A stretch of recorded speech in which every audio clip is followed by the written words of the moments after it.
The Grand Council chamber of the Galactic Confederation buzzed with excitement. Today was important. Representatives from over 200 alien species filled the massive room. The curved walls glowed with soft blue light. Holographic displays showed images of a blue-green planet. Professor Alan Carter watched from a hidden corner. His heart beat fast. After 20 years living among aliens, he still felt out of place. The human scientist had been taken from Earth during a camping trip. The aliens thought he was just another specimen. They never realized he was smart enough to learn their ways and technology. High Chancellor Xorvik stepped to the center platform. The tall, gray-skinned alien raised 4 of his 6 arms for silence. Esteemed representatives of the Confederation, Xorvik said, his voice deep and smooth, we gather today to vote on the classification of species 3 to 7, 2 to 9, known locally as humans from the planet they call Earth. Images of human cities, farms, and military bases appeared in the air. Alan saw New York, Beijing, and London. He saw people going about their daily lives, unaware they were being watched. Our scouts report this species has achieved basic space travel, but remains confined to their solar system, continued Xorvik. They are divided into factions called nations and spend much time fighting each other. The alien crowds murmured. A small green representative called out, why do we care about such primitives? Xorvik smiled, showing sharp teeth. Because their planet is rich in rare minerals. Our surveys show Earth has the largest deposit of crystalline quartz in the sector, essential for our faster-than-light engines. And the humans themselves could be useful workers. Ellen felt sick.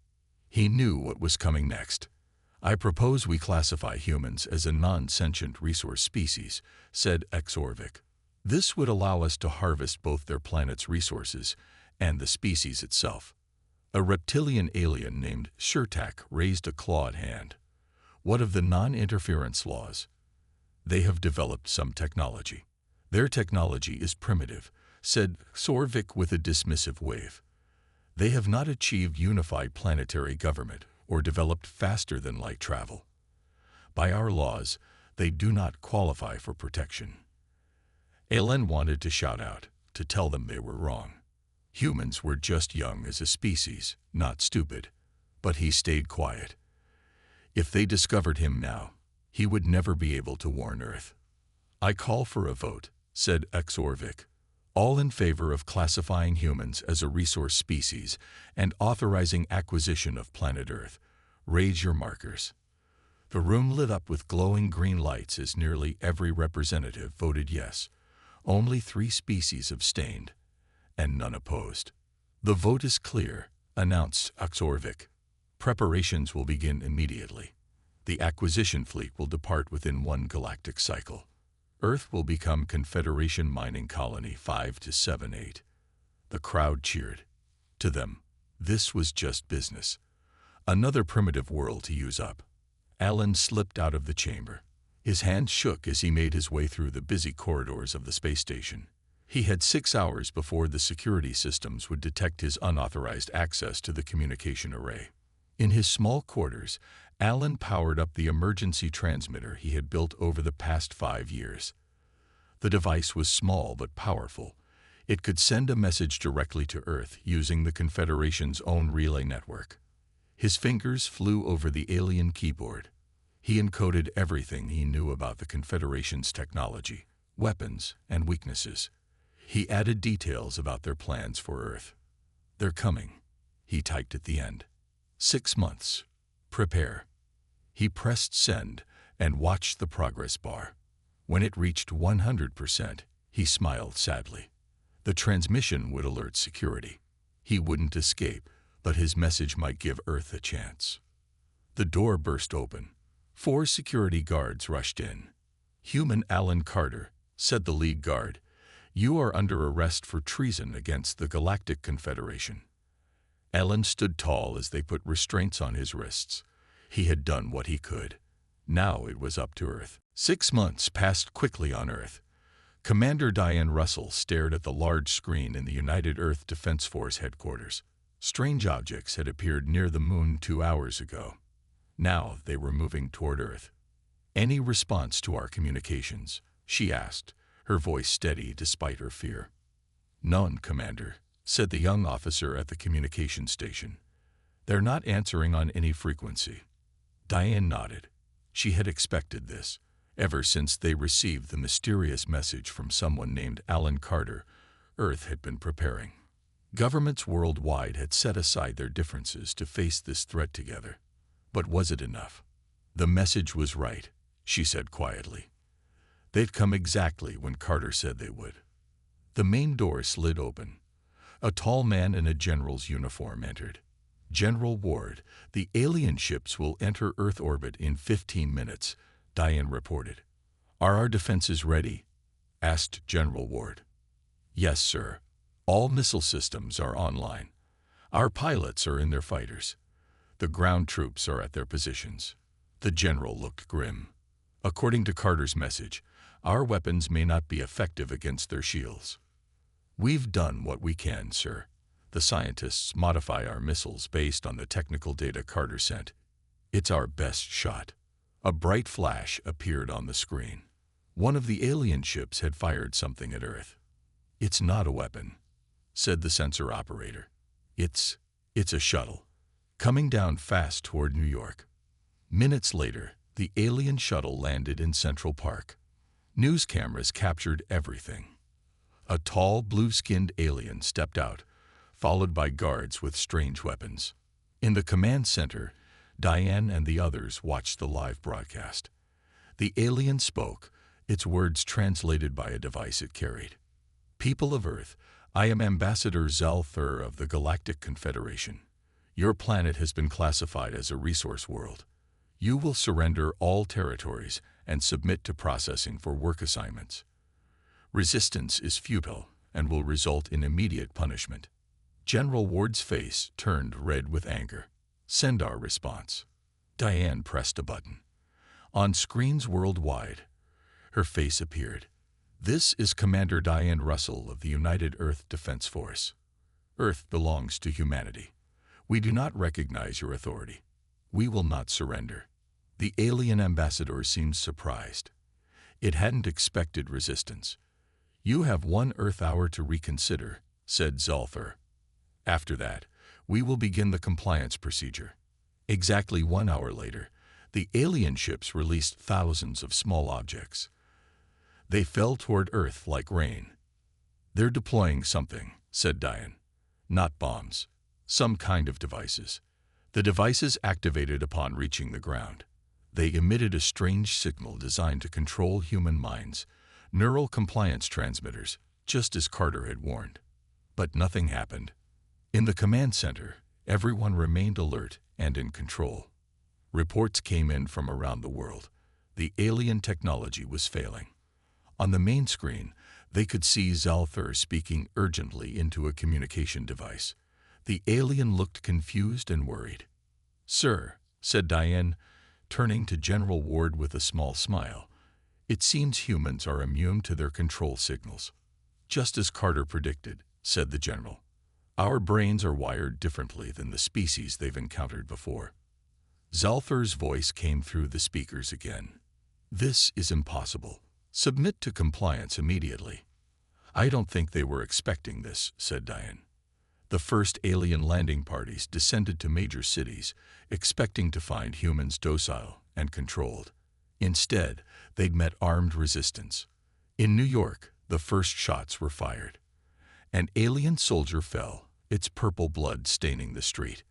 More aliens fell as Earth forces, using hastily modified weapons based on Carter's data, fought back. Diane watched the battles unfolding on multiple screens. Send word to all commands.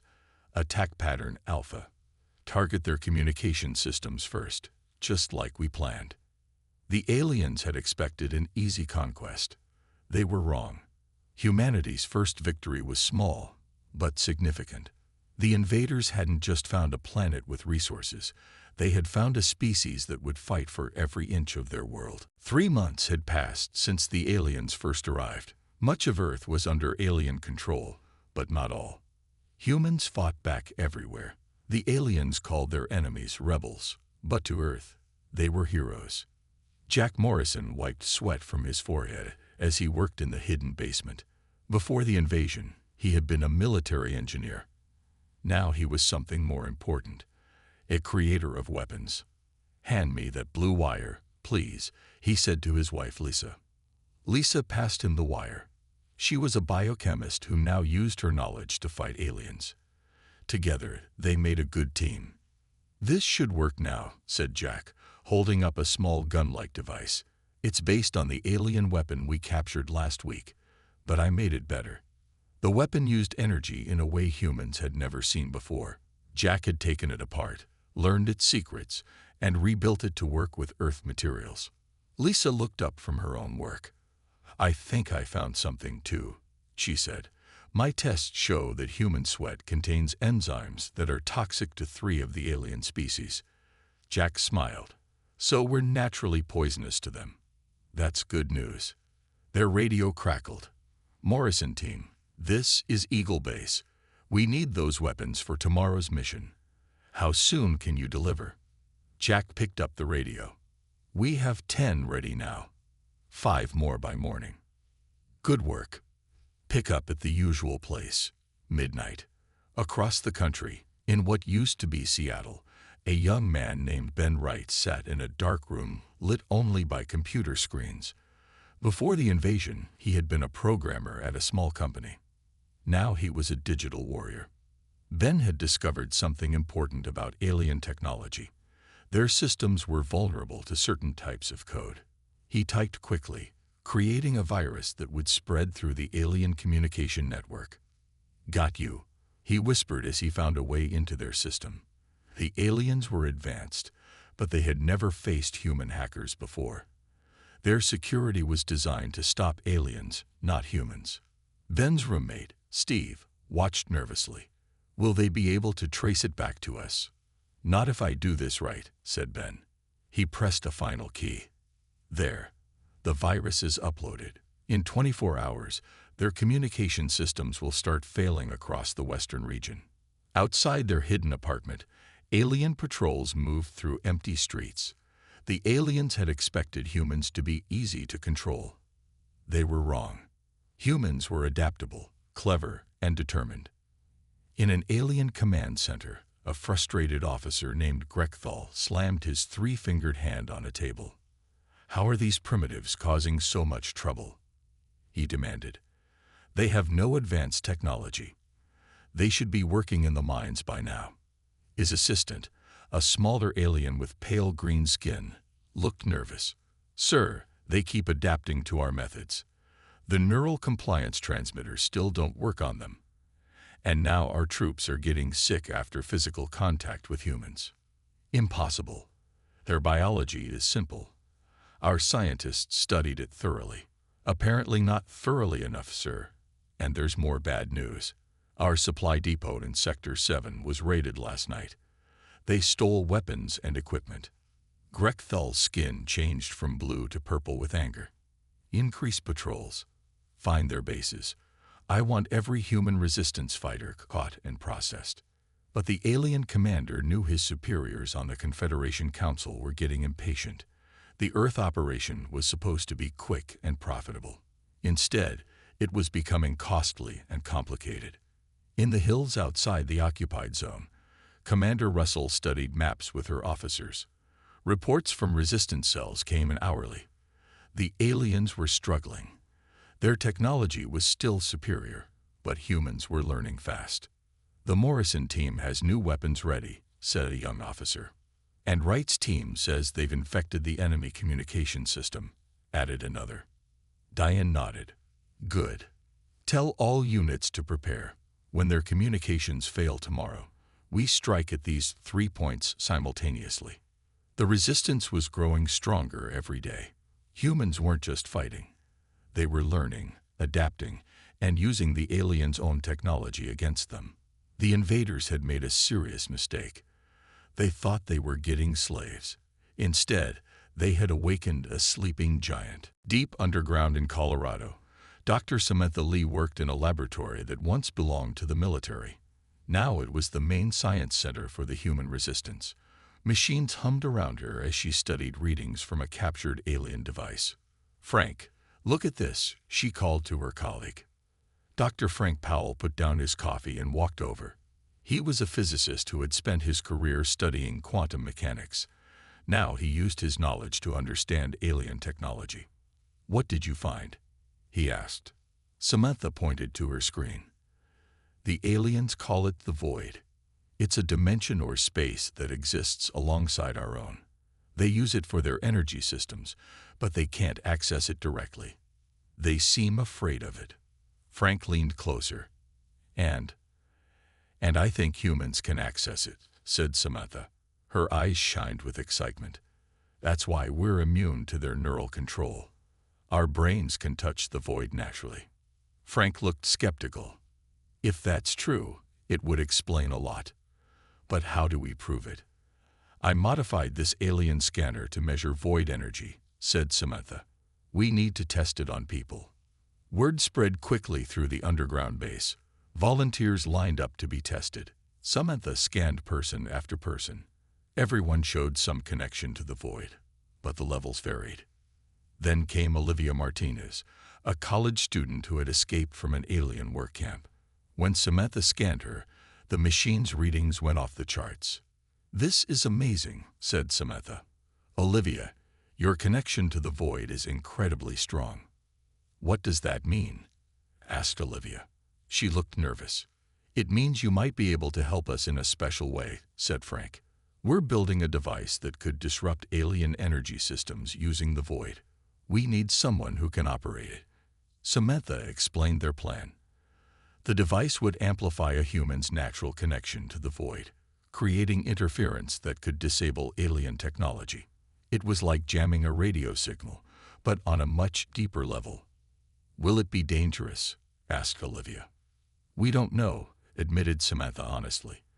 "This is new territory for everyone, even the aliens." Olivia thought for a moment. "I'll do it. The aliens killed my family when they bombed Pittsburgh. I'd want to fight back." The scientists worked day and night to build what they called a void disruptor. They used parts from alien technology combined with human electronics. The final device looked simple, a helmet connected to a small box with controls. When it was ready, they gathered in a shielded test room. Olivia sat in a chair, the helmet on her head. "Start with the lowest setting," said Frank. "Just try to feel the void. Don't push too hard." Olivia closed her eyes. The machine hummed softly. At first, nothing seemed to happen. Then the lights in the room flickered. A small alien device they had set up as a target suddenly shut down. "It's working," said Samantha. "Olivia, how do you feel?" "Strange," said Olivia. "But good. I can feel something. Like an ocean of energy." They increased the power slightly. Now all the electronics in the room began to fail. The effect spread further than they expected, reaching the corridor outside. Suddenly, alarms sounded. A voice came over the emergency speakers. "All personnel. We have reports of an alien battalion approaching the base. They must have detected our energy signature." Frank looked worried. "We need to shut down the test." "No," said Olivia, her eyes still closed. "Let me try something." She focused harder. The void disruptor's hum grew louder. The effect spread outward from the base in invisible waves. 5 minutes later, scouts reported back with amazing news. The entire alien battalion had stopped. Their vehicles wouldn't move. Their weapons wouldn't fire. Their communication devices were dead. One person with one device had disabled an entire alien fighting force. Commander Russell arrived at the lab, her face showing rare excitement. "Dr. Lee, what exactly did you create here?" Samantha smiled.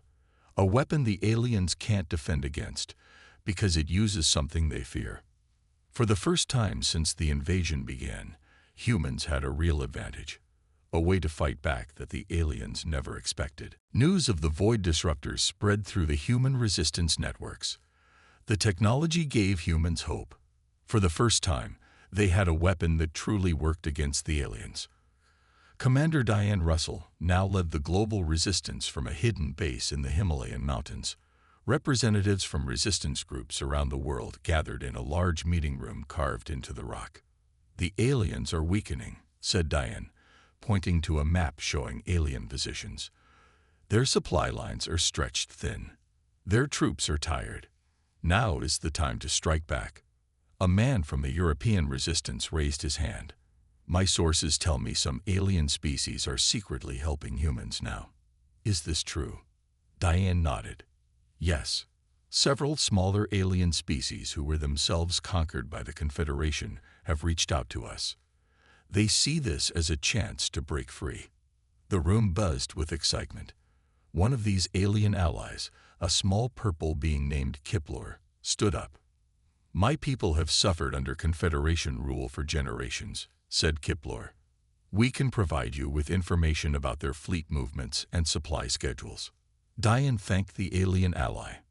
"With this information and our new void technology, we can coordinate a worldwide counterattack." The plan was bold. While the main alien forces were distracted by decoy attacks, special teams would target key alien installations with void disruptors. Olivia Martinez would lead a team of 20 humans who showed strong void connections. They had been training for weeks. "The attack will happen in 3 days," said Diane. "All resistance cells have their assignments. This is our chance to take back our planet." The day of the attack came. Around the world, resistance fighters moved into position. In New Delhi, Jack Morrison led a team carrying the new weapons he had designed. In Sydney, Ben Wright and his hackers prepared to launch digital attacks on alien systems. Olivia and her team of void operators set up their equipment on hills overlooking major alien bases. They wore the improved helmets Dr. Lee had designed. "Remember your training," Olivia told her team. "Focus on the void. Let it flow through you. Don't push too hard at first." At exactly noon Greenwich Mean Time, the attack began. Resistance fighters hit alien patrols all over the world. The aliens responded, sending troops to deal with what they thought was the main assault. That's when Olivia gave the signal. Now. All 20 void operators activated their devices at once. The effect was immediate and far greater than anyone expected.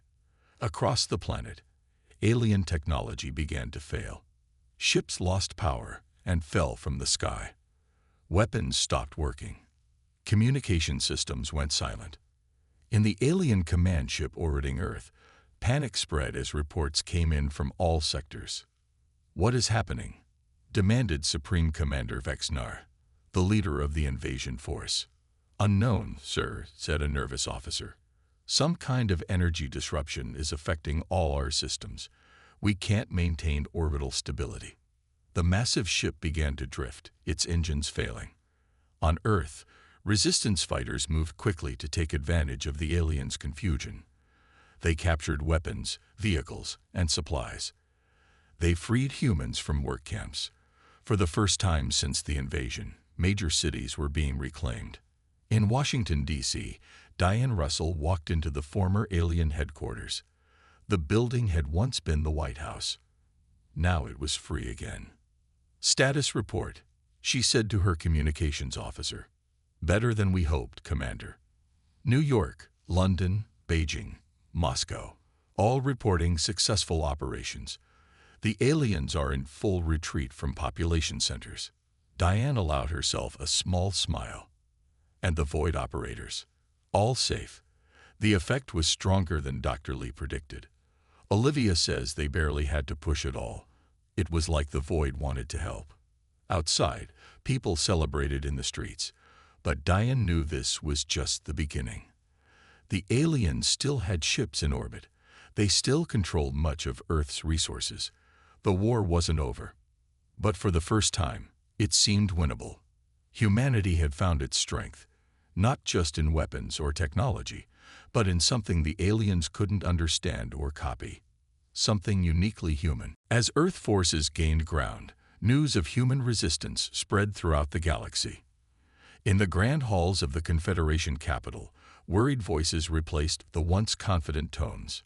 The humans are not behaving as expected, said a blue-skinned council member.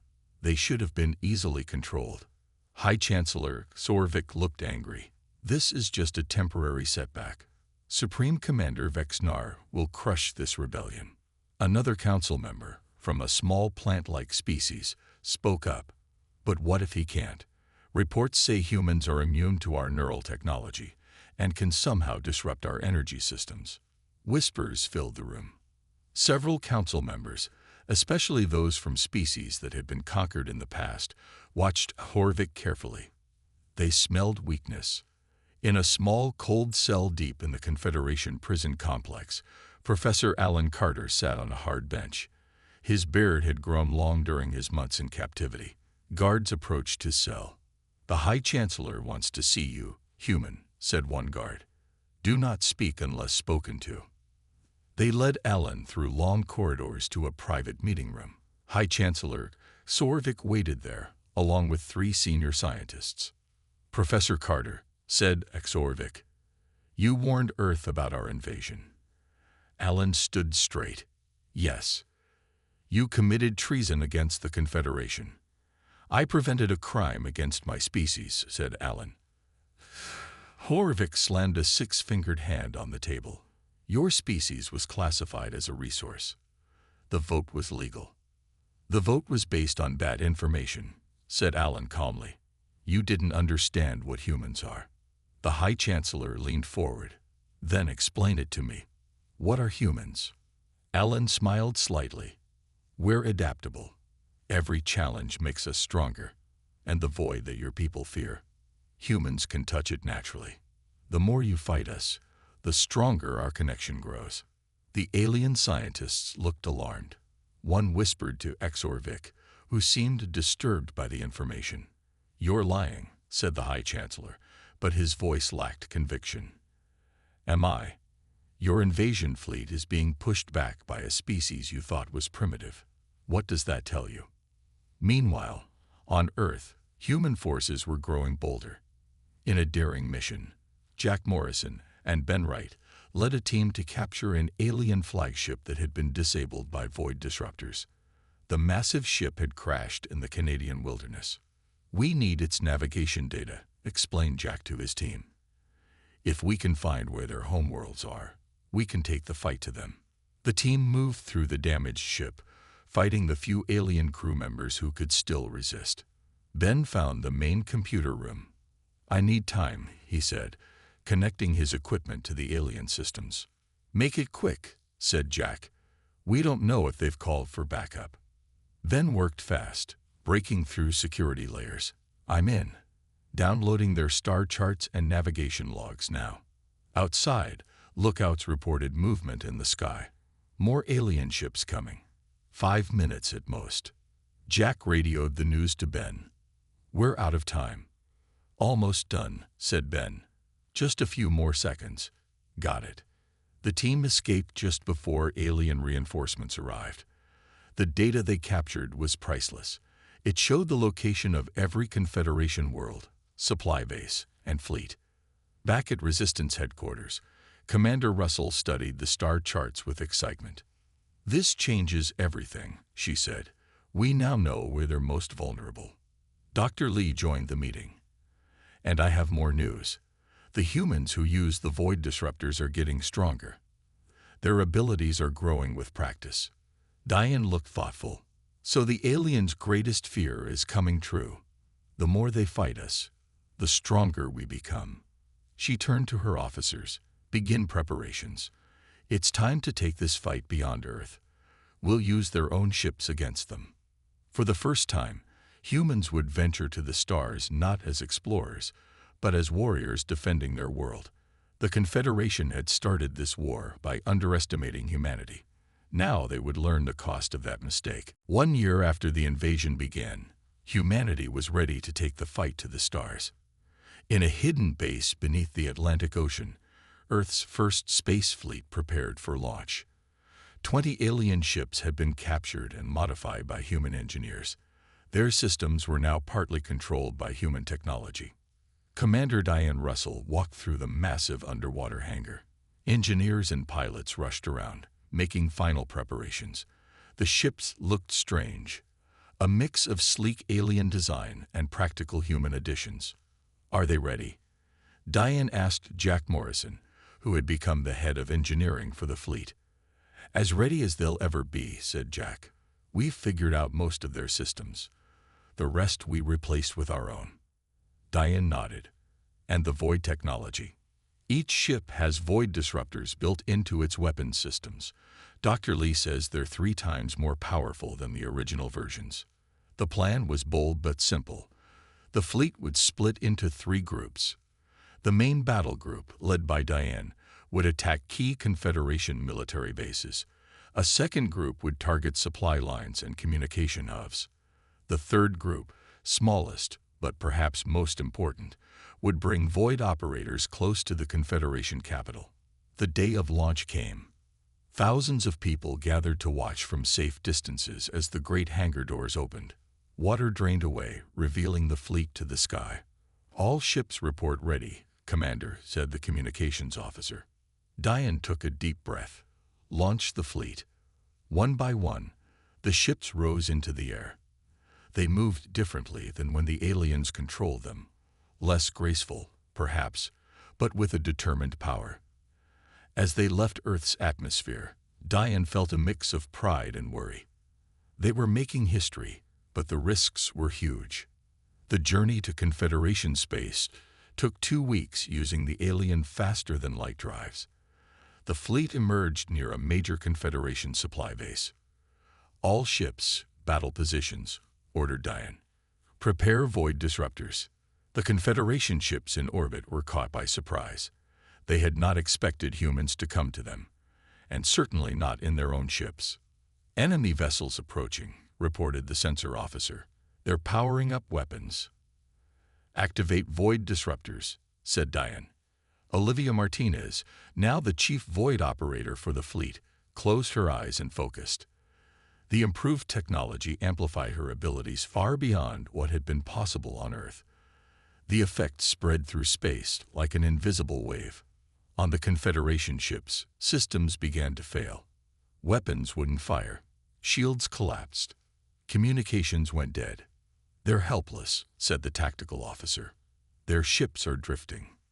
"Proceed with boarding operations," ordered Diane. "Remember, we want prisoners, not casualties." Earth forces quickly took control of the supply base. Similar reports came in from the other fleet groups. Everywhere, the pattern was the same. Confederation forces were helpless against the void technology. Word spread quickly through Confederation space. Smaller species, long oppressed by the dominant powers, saw their chance. Rebellions broke out on dozens of worlds. Many chose to surrender to human forces rather than face the mysterious power that could shut down their technology. Near the Confederation capital, the Third Fleet Group deployed their secret weapon. 5 of the strongest void operators, led by Olivia, activated a massive void disruptor array. The effect reached all the way to the capital planet itself. In the Grand Council chamber, lights flickered and died. Defense systems shut down. Panic spread as the seemingly invincible Confederation found itself vulnerable. High Chancellor Xorvik stared in disbelief as reports came in. His mighty civilization, which had ruled the galaxy for centuries, was being defeated by a species they had voted to enslave just 1 year earlier. "How is this possible?" he asked no one in particular. A small alien counselor from a long subjugated species answered softly, "You chose the wrong planet to conquer, Chancellor. We all did."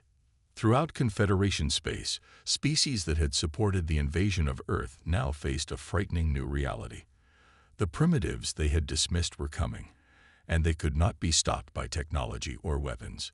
One by one, they began to send messages to the human fleet. Messages of surrender. Messages begging for mercy. The final battle for the fate of Earth took place at the Confederation capital world. The planet was beautiful, with tall crystal spires and vast green gardens, but today it was surrounded by ships from 100 worlds, some still loyal to the Confederation, others now allied with the humans. Commander Diane Russell stood on the bridge of her flagship. The ship had once belonged to a Confederation admiral. Now it served humanity. The remaining Confederation forces have assembled around the capital, said her tactical officer. They're making their last stand. Diane nodded. Open a communication channel to all ships. Her face appeared on screens throughout the human fleet and on many allied alien vessels as well. This is Commander Russell. We did not start this war. We did not vote to enslave anyone. But we will finish what the Confederation began. All ships, prepare for battle. The human fleet moved forward. Void operators on each ship prepared their equipment. Scientists had discovered that prolonged exposure to the void was changing the operators. They were becoming more sensitive, more powerful. Void disruptors at maximum range, ordered Diane.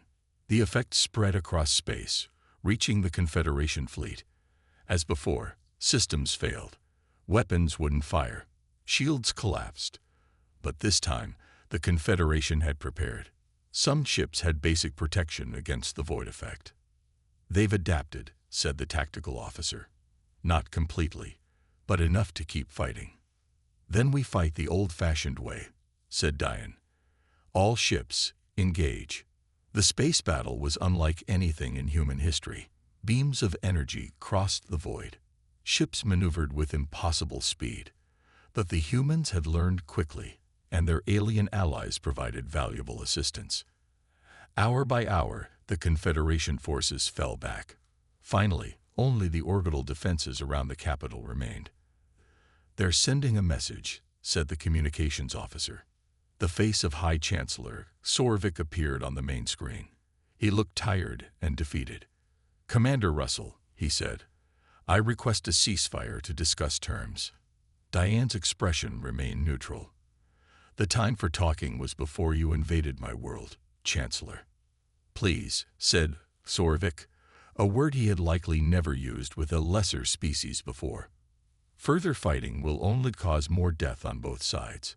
Diane considered her options. She could continue the attack and likely win a complete victory, but at what cost? I will meet with you on neutral ground to discuss terms, she finally said. But know this, Earth will accept nothing less than full recognition of our sovereignty and independence. The meeting took place on a space station between the two fleets. Security teams from both sides watched each other carefully. In a large conference room, Diane faced Horvik across a table. To her surprise, Professor Alan Carter was there too, finally released from prison. Professor, said Diane with a smile, it's good to see you alive. It's good to be here, said Alan. I've been asked to help with negotiations. The terms were surprisingly simple. The Confederation would recognize Earth as a sovereign power, not subject to their authority. They would pay reparations for the damage done during the invasion. And most importantly, all species previously classified as resources would be given their freedom. This is outrageous, said Aksorvik at first. The Confederation has stood for thousands of years. We cannot change our ways because of one rebellious planet. You already have, said Alan quietly. Look around you, Chancellor.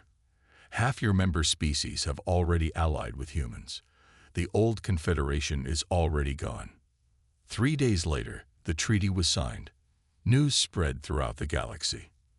The mighty Confederation had been humbled by a species they had voted to enslave just 18 months earlier. In a ceremony on Earth, representatives from dozens of alien worlds gathered to establish a new galactic council, with humanity as an equal member. Professor Carter, now Earth's chief diplomat, addressed the assembly. Humans never wanted war, he said. We only wanted respect and the right to determine our own future. Now we offer friendship to all peaceful species. Together, we can build something better than the Confederation ever was.